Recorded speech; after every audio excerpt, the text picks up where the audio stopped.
মৌমাছি মৌমাছি কোথাও যাও নাচি নাচি দাঁড়াও না একবার ভাই। ওই ফুল ফোটে বনে যাই মধু আহরণে দাঁড়াবার সময় তো নাই। মৌমাছি তো সব সময় সরিষা ফুলের মধু খেয়ে নেয়।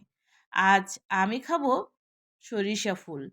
তো মৌমাছিকে আর খেতে দিব না এই ফুল। যাই হোক, মজা নিচ্ছি।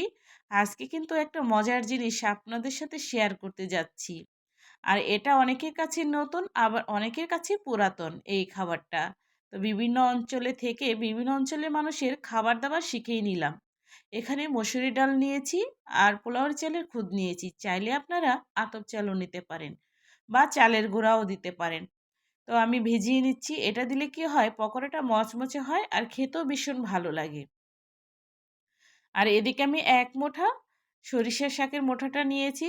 আর এখানে আমি ফুলগুলো আলাদা করে বেছে নিচ্ছি। এটা আলাদা করে নিলে এটা তারপরে ধুয়ে কুচি করে কেটে নিব। আর শাকটা কিন্তু ফেলে দেব না, এটা পরবর্তী টাইমে কিন্তু আমি রান্না করে খেয়ে নিব। সরিষা ফুলের শাকও খেতে কিন্তু ভীষণ ভালো লাগে। তো দেখতেই তো পাচ্ছেন কুচি কুচি করে কেটে নিয়েছি। আর এখানে যে ডাল চালটা বেটে নিয়েছি, পেঁয়াজ, মরিচ, রসুন কুচি, মরিচের গুঁড়া, হলুদের গুঁড়া, পাঁচফোড়নের গুঁড়া, তারপর স্বাদ মতন লবণ দিয়ে ভালো করে মিশিয়ে নিতে হবে। আর এভাবে যদি এই ভালো করে মিশিয়ে নেন না, এই পকোড়াটা খেতে কিন্তু ভীষণ ভালো লাগে। এটা পকোড়া বা বড়া যাই হোক, যে যেটা বলতে পারেন সেটাই বলুন, খেতে কিন্তু ভীষণ মজা। তো বিভিন্ন অঞ্চলে থেকে থেকে বিভিন্ন অঞ্চলের ঐতিহ্যবাহী খাবার কিন্তু আমি শিখিয়ে নিচ্ছি। তাই বলে এই না আমার এলাকার খাবার আমি ভুলে যাচ্ছি। আমার ভালো লাগে নতুন কিছু জানলে সেটা ট্রাই করতে আমার খুব ভালো লাগে, আর খেতেও না ভীষণ ভালো লাগে। আপনি যদি কোনো জিনিস একটু ভক্তি ভালোবেসে তৈরি করেন তাহলে দেখবেন সেই জিনিসটার টেস্টটা কিন্তু অন্যরকম আসে।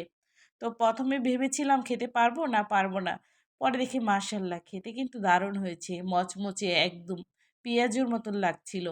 তো এটা হচ্ছে মসুরি ডাল দিয়ে করা যায়, খেসারি ডালও করা যায়। তো আমি তৈরি করলাম মসুরি ডাল দিয়ে, যেহেতু এখানকার মানুষজন মসুরি ডাল দিয়েই খায়। তো বাজারে না প্রায় দেখা যায় যে এখানে সরিষা ফুলটা ওঠে।